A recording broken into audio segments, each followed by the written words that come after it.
Hello, everybody. Matthew Sanford here. This is the first week of a 7-week course. It's called Coming Home to Your Body. It's a short course on trauma and the mind-body relationship. I want to start off by reading something from a description. If you don't know anything about me, I get around in a wheelchair. I was injured in a car accident. There's me in a wheelchair back here, right? I was in a car accident when I was 13. That was 42 years ago. And I went through a lot of traumatic injury. A lot of the trauma I have is from that car accident, but also from surviving the hospital care that saved my life. So the imprint of well-intending corrective violence. Because remember, for me, at this accident scene in which my father and sister were killed, the violence didn't stop at the accident scene, it began. So even when we're doing our best to help people heal, there's an ongoing process of trauma. So I want to read a description. I started yoga when I was 25, so 13 years after 12 years after the car accident. And I started to have flashbacks. So I'm going to read you, it's from my unpublished book. It's a description, and we're just going to get going right away because in 7 weeks, we have a lot to cover.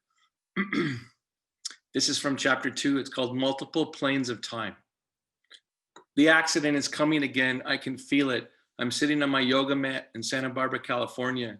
The year is 1991 and I am 25. My paralyzed legs are straight out in front of me. My feet look lonely and far away. My house is eerily quiet. Time is slowing down. My vision is moving out of phase. I'm not quite dizzy, not quite nauseous, but I feel trapped and helpless. It's coming like a storm. There's no chance to run or duck. There is no escape. The only option is to survive this uncorking of trauma and trust that I will come out on the other side. My eyes close and a past world rumbles through me. An inward feeling of swerving, a suspended feeling of flying through the air, the terrified anticipation of contact, a devastating blow, a struggle to breathe, the smell of grass.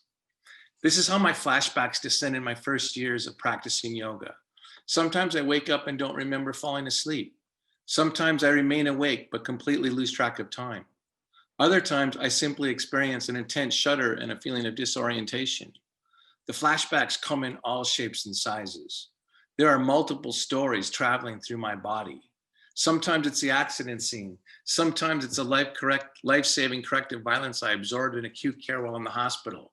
But always I come out on the other side feeling exhausted and hollow, like my insides have been removed and only dead weight remains. Returning to the present takes time. I have to wait before getting back up into my wheelchair. Eventually, I wheel out to my front stoop, close my eyes, feel the sun on my face, and listen to the birds. I'm grateful when a car drives up the street, any sign that things are still moving and alive. This is the seeming contradiction I'm confronting on my front stoop. I'm having memory of something I don't remember. I have no recollection of the accident. I don't have any clear memory until I see my brother's imploring face and my mother's gruesomely bruised face in the intensive care unit. And yet, here it is. I can feel the accident. My feeling body carries the memory. I cannot deny it. The past is coming through me, but without mental form. I'm having sensations, but not images, trauma, but not sound. The sensations are strange. They are like sensation-based ghosts, but they have no context. Somehow they are coming from November 26, 1978, and yet are simultaneous with the present moment of 1991.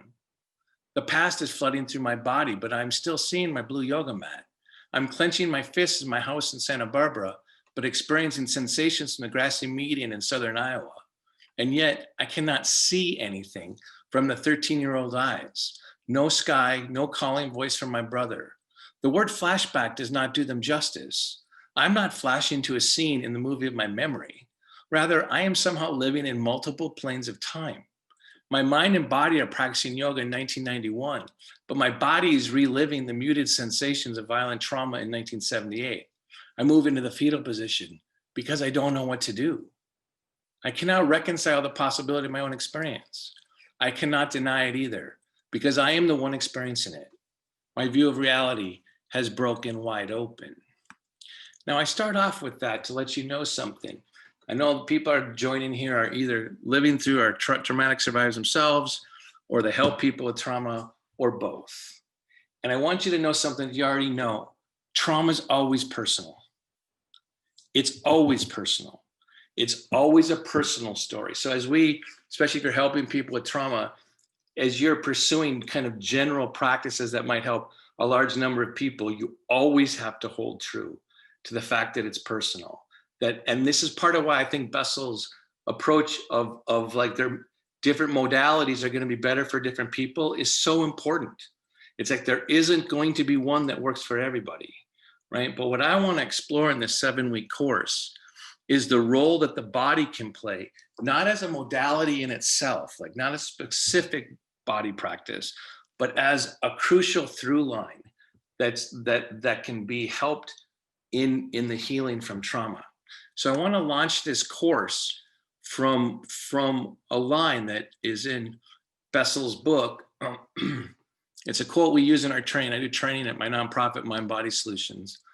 This is a simple line that is not simple at all, right? This is from Bessel van der Kolk. For real change to take place, the body needs to learn that the danger has passed and to live in the reality of the moment. So I want to take some time in the next 7 weeks in short little doses to think about what does it mean to help the body know where the present is, right? Because one of the things I think is a little bit misleading about that line that I know Bessel doesn't mean is that it doesn't mean we only live in the present. There's a great line from the poet David Whyte. If you don't know his work, pay attention to David Whyte's work, right? He says, it's an old Irish saying, the thing about the past is it's never the past. And if we're honest, we are all beings that travel through with imprints of the past, projections in the future. And what happens, in my opinion, with trauma is that the boundaries between the past, present, and future are what become blurred. Now, one of the reasons why I think a body approach to be complementary to whatever else is going on is so important is because of some of the intrinsic insights that the body can teach the mind, right? So it's not the case that, I think it's the way that I want to pursue this course is not like, oh, you need to do it this way or that way. It's like, no, connecting back to the body is going to be one of the through lines. And another assumption I'm making is that trauma has multiple effects: psychological, social, emotional, all sorts of them. But the ones that I want to focus, I'm a yoga teacher. If you don't know that, I've been teaching yoga for 29 years, right? And I specialize in teaching people with a wide range of disabilities and abilities, right? Is that the one of the effects of on the mind-body relation, the body is going to have some certain things that I tried to highlight last week that are really important truths. One is that your body will never leave you. It's the only thing in your life that won't leave you. Never, never, never. Your mind, your body will stay faithful to the sensation, to living, right? To the sensation of living. Even if it's growing the wrong cells, even if it has cancer, even if a car bounces over your chest like it did mine. My body is what carried me through. My mind has a hard time staying faithful to living, as I know yours does too. Doesn't mean I'm necessarily suicidal, but it's my body that with every ounce of energy, it will wake up and try to move towards living. These foundational truths, I think, are crucial when it comes to healing from trauma, is that the body is going to be able to help the mind. Now, that doesn't mean that there isn't a whole bunch of psychological effects of trauma. I'm not saying that. I'm saying that it's really important that we take, I think, a multi-level approach into the healing of trauma, right? So I want to take some time this week to review another insight from last week, is a simple idea. We all have our will and our control and the things that our mind can direct, but there's another part of us, and it gets called very different names, and it could be your emotional side, whatever, right? But we have another part of us that's less tangible, that I think is where trauma tends to land in the mind-body relationship. And that level of us is, you can, through the body, you can help transform some of the levels that trauma injures, right? So for example, we all carry an emptiness inside. That's the part of you that maybe your feeling gets hurt, where betrayal lands, where all these things happen, right? And it affects, for just descriptive reasons, I'm going to call it our inward emptiness, right? Now, the fact that there's an inward emptiness part of us where trauma tends to land in our experience, that's the part that I want you to recognize, that your body can help you let that be empty or full, right? That it turns out that the emptiness that you carry can be either empty or full, and the body plays a big role. So last week I was doing things like drop your shoulders and drop your chest. So everyone drop your chest, right?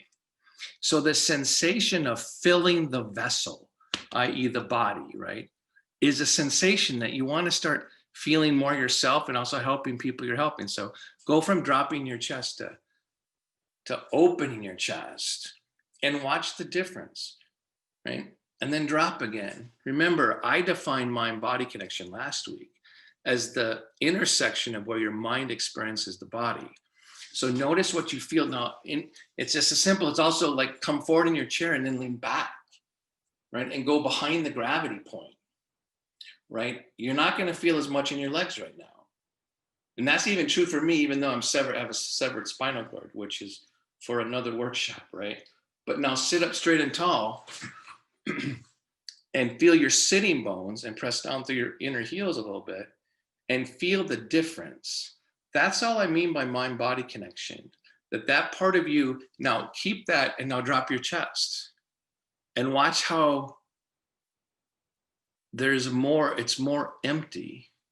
So now if you take a big breath when your chest is dropped, you're gonna have to fight for your breath more, right? Now lift your chest and like you're opening, fill the vessel, right? Feel where your legs are and your sitting bones.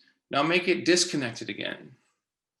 What I want to get across is that this sensation of emptiness or fullness is affected by the body, right? And it's going to transform and change the quality of awareness in your mind. So now lift your chest again.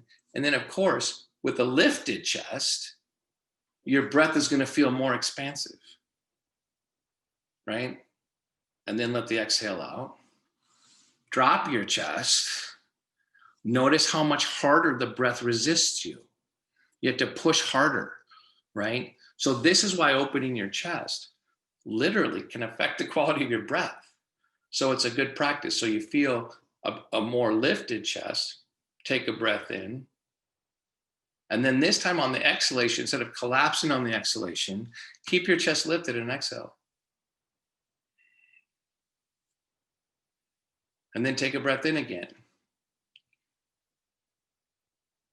So one of the things that I want to help people and myself, and then drop your chest and go back to the heavier part of gravity that we tend to live in. And it's like why we live there, I'm not exactly sure.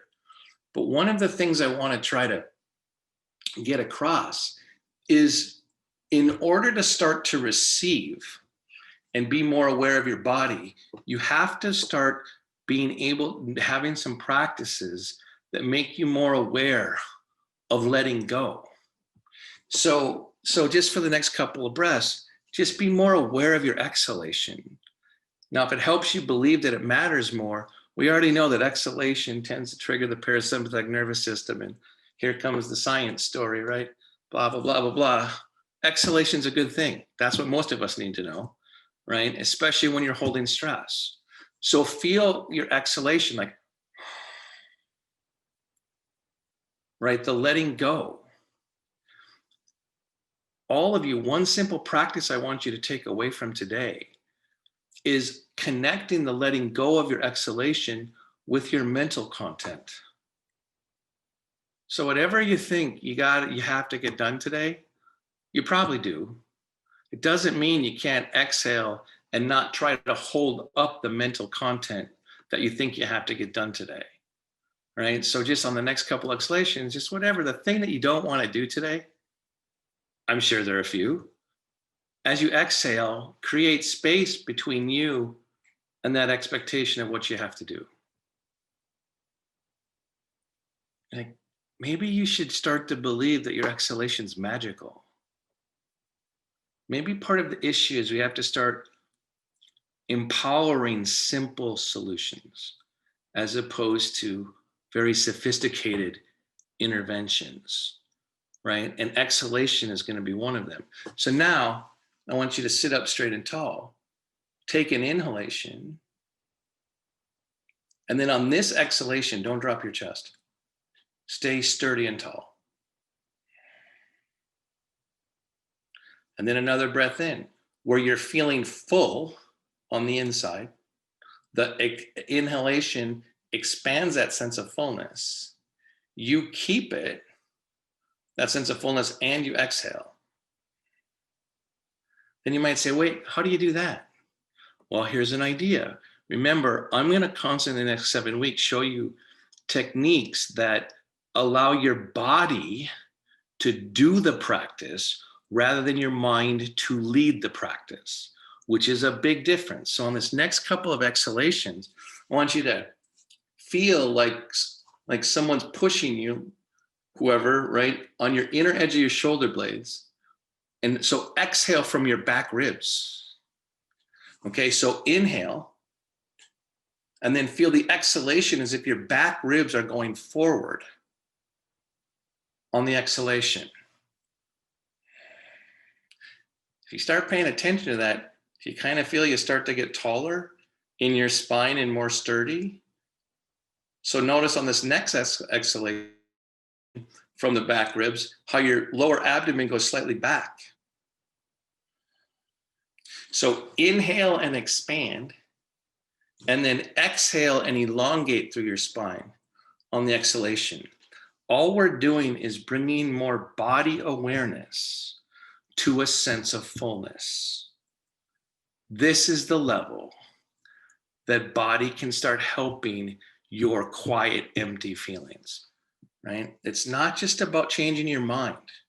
It's about changing the quality of presence that you experience as part of your living, right?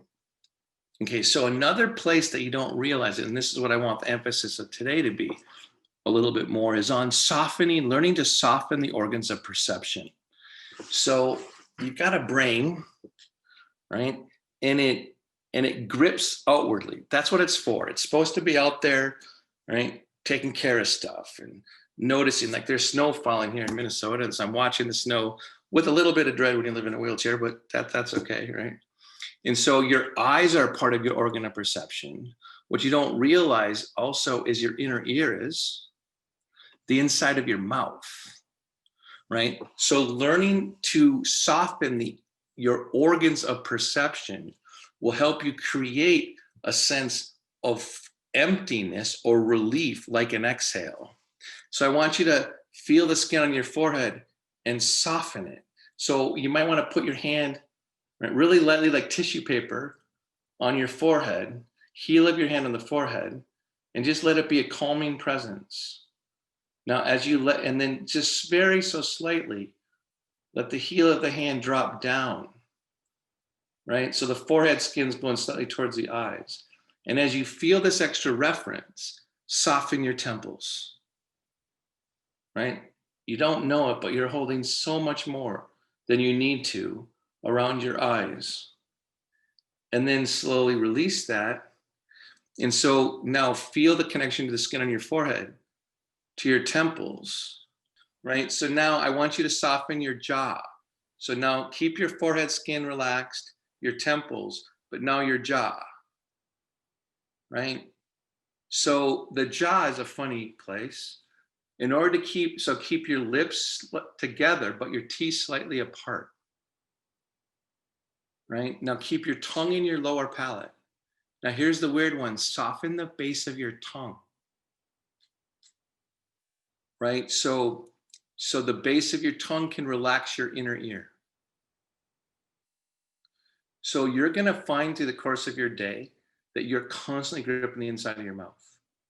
If you take one thing away from today, practice softening the inside of your mouth in this next week, right? So now you've got the base of your tongue. So one way to do this is resist any urge to talk. Lips together, teeth slightly apart. Keep the softness on the skin of your forehead, right? Now here's another one. Relax your belly, your abdomen, to relax your throat. Now there should be like a feeling of dropping. And what I want you to get is that there can be strength in the quiet. So I just don't want you to go towards going to sleep. As you soften around the eyes, the temples, the jaw, the inside of the mouth, feel your feet on the ground, your sitting bones in the chair, and bring a sensation of strength through the quiet. Take a breath, fill the vessel, exhale from the back ribs, lengthen the spine. You can be quiet and strong. That's a huge insight. It comes from body to mind. That's what I want to get across to you today, is that learn this week, try to soften your organs of perception. And when you do, keep your chest lifted. So go to that quiet place that some of you associate with vulnerability and recognize that that quiet place is also the source of your true strength, your resilience. So what we're trying to do is use accessing that in the mind-body relationship to realize that the body can keep you company there, that your mind is not alone with your emptiness. Your body will always be with you there, always. So that's what I have for this week. Sorry I got cut off. Dang it. We'll get it better next week. I think that might have been my internet. I apologize. So if anyone had any comments or questions, I can sit and listen to them into the box. Otherwise, next week, we're going to work on a different sensation that travels from body to mind. We do have one question in the chat if you'd like to answer it. Okay. Someone says, could you possibly talk through the abdomen and throat connection? So, yeah, well, what's great, what you don't realize, and remember, I'm a yoga teacher, I've practiced probably more than you, but there are connections in your body that are actually, they're there, right? So in a way, as soon as you soften your abdomen, it softens your throat. And what you'll figure out, it's easier to figure out at first when you're laying down, right? And maybe having your legs up on a chair.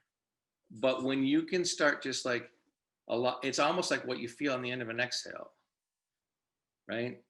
And then bring that to your abdomen. And as soon as you feel relief in your belly, it actually immediately is relieving your throat. So this is a sensation not to create, right? So the softening of your belly does not create a softening of your throat, right? They're already the same thing, right? They're connected without you having to be aware of it. So practice, and that means putting your hand on your stomach sometimes, and then letting the relief travel up to your throat. So remember, this is already true. Your mind doesn't have to be in charge. And that's one of the insights that's going to help trauma in the mind-body relationship. All right, good question. Anything else? Yeah, I got another quick one here. Does softening the abdomen, base of tongue and thus your middle ear affect oversensitivity to hearing? Oversensitivity to hearing. You know, it's going to be different to everybody. Again, I'd like to tell you, yes, it does, or no, it doesn't. I would say practice it and report back to me next week, right? I think that when you soften that way, one of the reasons why we don't soften like that during the course of our day is we're actually protecting, we're vulnerable, or we think we're vulnerable when we soften like that. And so I do think it could actually make you sometimes more sensitive to noise. It could make you less sensitive. I would want you to soften and ground your sitting bones and feet, and then see what happens to your sensation of hearing, right? So Again, I'd love to hear back next week. You tell me what you think, because again, everybody's wired a little bit differently, right? And that's part of the insight here. These are good questions. I'll see you next Tuesday. Until then.